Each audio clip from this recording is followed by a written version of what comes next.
Jai Hind viewers, it's my honor today to welcome a very eminent personality to discuss a very important issue which we have been hearing for the last many years in the electronic media, in the print media. And the personality whom I'm going to interview today is a very renowned figure. She is Dr. Hebatallah Adam.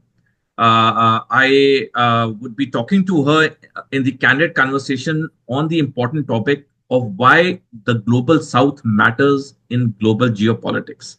Dr. Hebatallah is a professor of economics and associate dean for academic affairs in the prestigious OP Jindal Global University. She has previously taught in 4 universities in Cairo, Egypt. She has done her BA, MA, and doctorate from Ain Shams University, Egypt, the Poitters University, France, and the Sorbonne University in France. And she is a leading voice for equitable development for the global south. It is indeed a big honor today for the Global Starting Defense News to host Dr. Hebatallah Adam. Dr. Hebatallah, I welcome you to the Global Strategic and Defense News.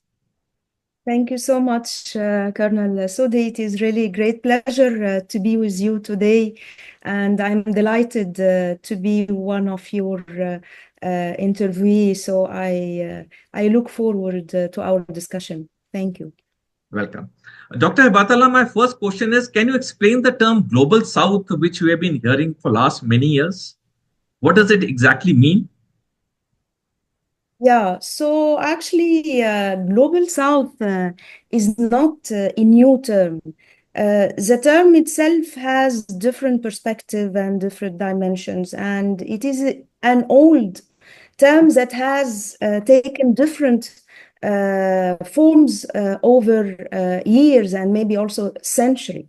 So geographically, Global South is about countries that are located in Asia, Africa, Latin America, and Caribbean. So this is a Global South that common people know. But Global South is beyond geographic location. All these countries, they have shared in the past struggles from colonialism. They have also political, economic shared struggles, and they have all suffered from geopolitical marginalization, even post colonialism. So the term itself is not about geographic place, countries that are in the south, but it goes beyond that, as these countries, they suffer from underdevelopment and other economic and political shared problems and challenges. Speaking about the term itself, Global South, when exactly it has emerged. So Global South, it has evolved, as I have mentioned, from first post-Cold War, post-World War II. We have, during the Cold War time period, countries were classified into first, second, and third world.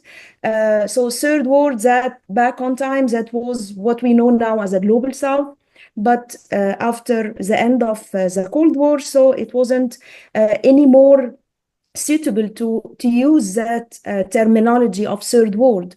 So then we have moved to different kind of classification of developing countries. And one of the main, like we say, the time when the term Global South has gained its prominence as the Global South, it was back to the 60s when the American activist Carl Oglesby has, in his article, he has critiqued the US foreign policy, and he has started to say that the world is divided into global north and global south, and it is more about the global south and north is related to historical divide between nations of the world that is related, of course, to colonialism, and what it has created as economic diplomacy and all the history of exploitation of hordes of countries in the global south. So it is related to a kind of structural world inequality between countries in north and in south. And from then, we are on different platforms, international organizations. We are, of course, in 21st century. So we are using Global South to identify developing nations in the three continents that I have mentioned, and different kind of movements, international and regional organizations. They have started to advocate for our shared problems, and of course aiming to have a satisfying solution. So we have the non-alignment movement, G77, and then we have now the BRICS, and what we call all these movements of the rise of the global south, where we are trying to to be not just a passive recipient of global policies as we have been treated before independence, but now we are trying to be an active shaper of the international discourse. Well, that was very interesting and very educative too. Thank you so much, Dr. Hebatallah, for bringing out so clearly. Really, it was a great learning. My next question is that why does Global South matters geopolitically? Actually, that perception that used to be during colonialism, that we as global south countries, we are weak, we don't have highly skilled labor force, and we are just recipient of political and economic policies from the north. That perception is not anymore adequate, and we in the global south now, we are coming to be a real active player shaping the global geopolitics, and we are trying to have a real voice, as India is leading the voice of global south. So why we are now, we can what we can say about ourselves. So different countries, as I have mentioned, India, Brazil, Indonesia, we have these countries, they are considered as the fast growing economies in the global south. So they represent nearly 40% of the global GDP. So we cannot underestimate the economic power of the global south anymore. Also, speaking about resources, natural resources. So the global south is very having very vast reserves. Coal, we have of course crude oil, lots of course, Africa is a continent very rich with natural minerals, and of course agriculture, cultivated lands. So all this makes the global south like a spot for all kind of green energy industries and industrial production, and even for as a big supplier of global food security, for of course for ourselves and for the north. Also, we have a very huge demographic power. India and China comes at as the highest countries with world contributing in world population. So overall, global south represents 85% of world population.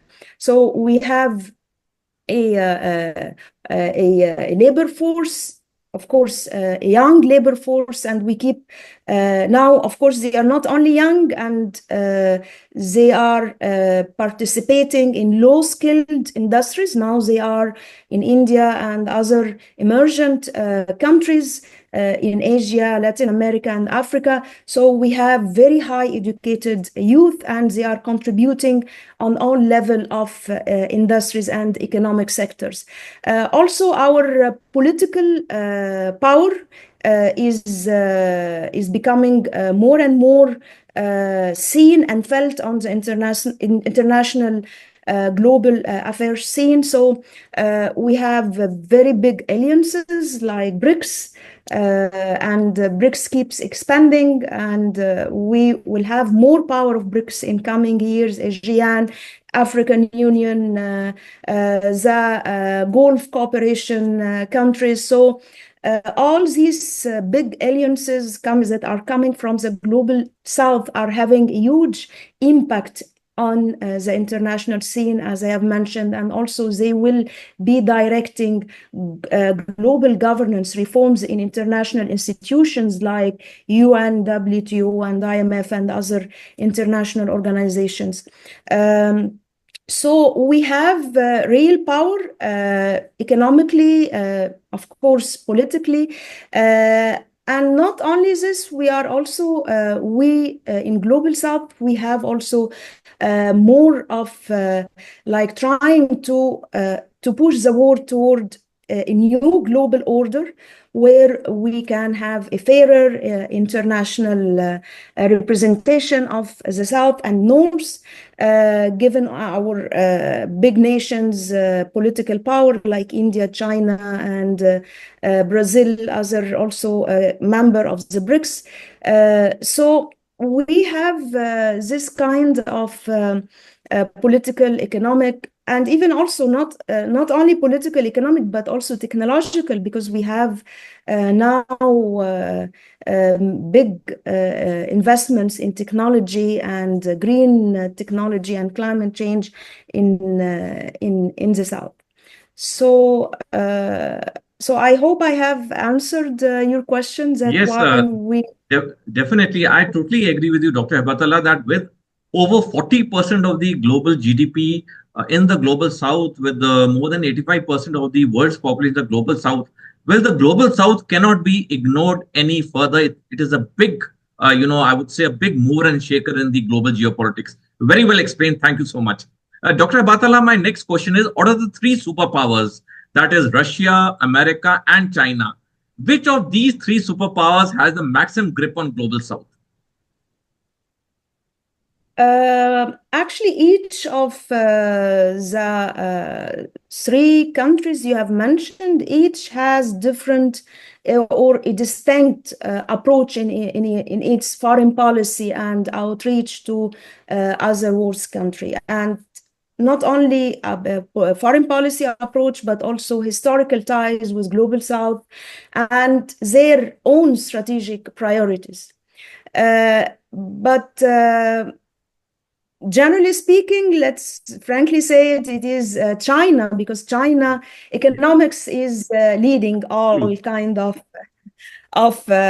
decisions. So China, of course, is having the most comprehensive and far-reaching influence on global south countries in Asia, in Africa, and even in Latin America. Right. Primarily through its Belt and Road Initiative, China has invested more than 1 trillion US dollar, and of course hugely invested in infrastructure projects in all the three continents.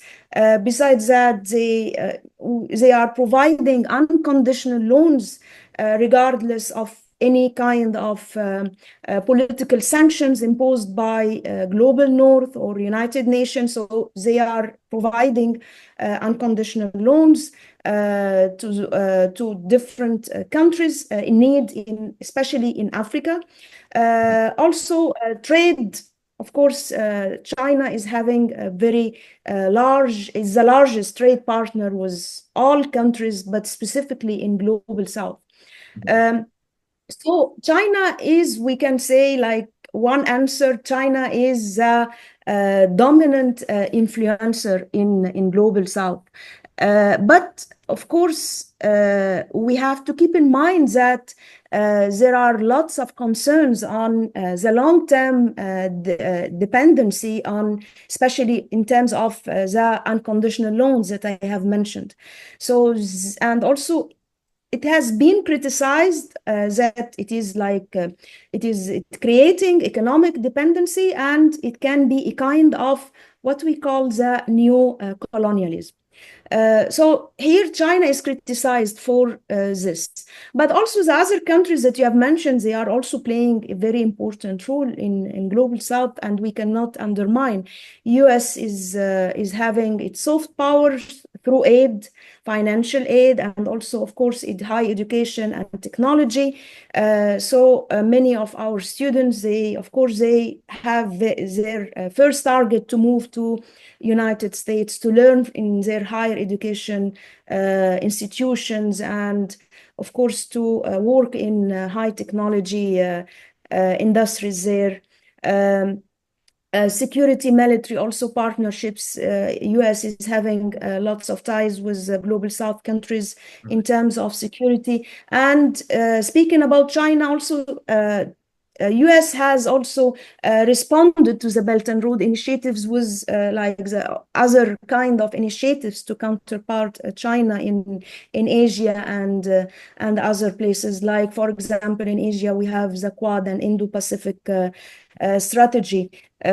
So China, also US are doing some, of course, we cannot undermine what they are doing, but they are also again criticized that they are having their foreign policy as they are trying to intervene in Global South countries also policy and have military pressures using veto power and other things.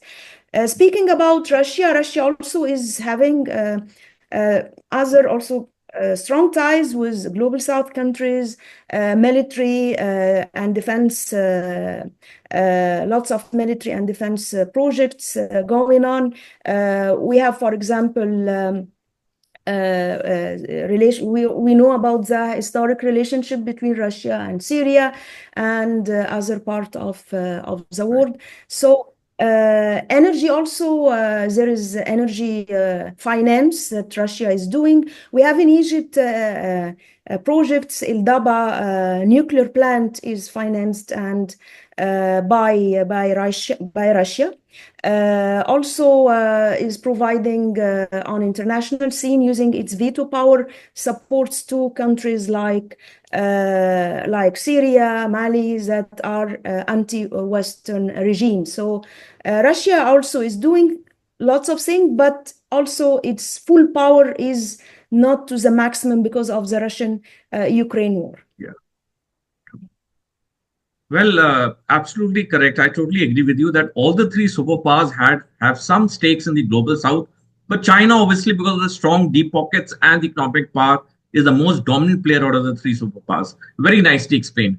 Dr. Hebatallah, my last question of the interview is, what do you see India's stature and standing in the global south?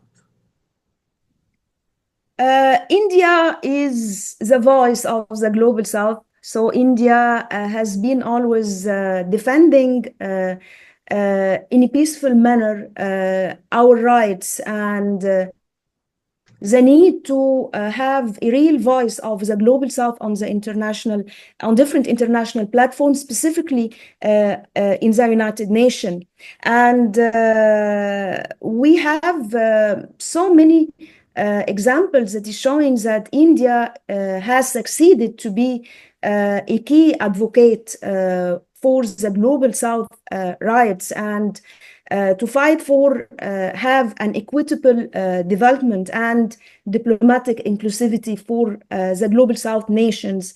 So first, we had in 2023, of course, very important meetings we had here in Delhi, the Voice of Global South Summit and the G20 presidency, and India has, of course, has included it has been one of the main achievements of the G20 presidency to include the African Union as a member in the G20. And of course, this is a very great achievement that India has succeeded to place Africa, which we call the heart of the global south, as part of the G20, very important international political and economic platform. Of course, India is very important member in United Nations different organization and in BRICS So India on a political international forum and organization has been always defending and trying to make a higher representation of the global south countries. Also on other pillar like economic and development partnerships. So India has lots of development projects with global south countries, specifically in Africa and Asia and Latin America. But since I'm African, so I'm giving examples of for Right. Africa. So through the development partnership administration, so there are lots of projects have been already and still going on to provide supports to different developing nations through capacity building programs, infrastructure, technology and digital infrastructure implementation. And of course, there are lots of education scholarships and fellowships are given to students from the Global South. The iTech program also is very well-known program, receiving every year lots of experts and academicians and students coming and here learning in different high institution and research institutions in India. Also speaking about financial supports, India is providing line of credits to different countries, which has exceeded more than 35 billion US dollar to finance different kind of infrastructure projects and also development projects and clean technology and clean energy projects. Trade for Africa, India is fifth. Africa is the fifth largest trade partner to India. So and also we have, for example, in Egypt we have lots of multinational corporations, Indian multinational corporations having and foreign investments are coming from India. Now they are expanding and they are having more of projects and also similarly in different countries in Africa. So economically, so India is keen to have this kind of what we call as South-South cooperation, where India, on mutual benefits, of course, is supporting, sharing knowledge, and trying to build channels for capacity building with their brother and other neighboring countries from Global South. And of course it has succeeded and it is also giving also supports to the Indian economy expansion. Technological also innovation and health. So during an example is during the COVID pandemic, the vaccine provision to African and Latin American, Asian nation. Of course, it was led by India, and India is also giving that it respects that approach of multipolar diplomacy. So India has partnership and friendship with different nations from north, from south, from USA to Russia. So all this is providing India to be well positioned to provide support to everyone. So it is not aligned to a group. So it is able to support and defend on different international platforms our rights of countries in Global South. So we can say India also is a very important key player in the Global South, and we hope that in coming years we have more of power of that Global South voice. Yeah. Thank you so much. It has really been very interesting and educative listening to the great points that you have made, and every point you made was actually a great learning because it shows the in-depth research you have and the kind of examples you have quoted. Definitely, I'm sure the viewers of the Global Study and Defense News would have learned a lot. Dr. Hebatallah, I would like to thank you for sparing your valuable time, coming on the Global Study Defense News, giving your views and sharing your, immense research, which actually has been very beneficial to each of the viewers of the GSDN. Thank you once again for coming on the GSDN. Thank you so much, Colonel Sodi, and I was really delighted, and I wish you all the best and your online channel more of success. Thank you so much.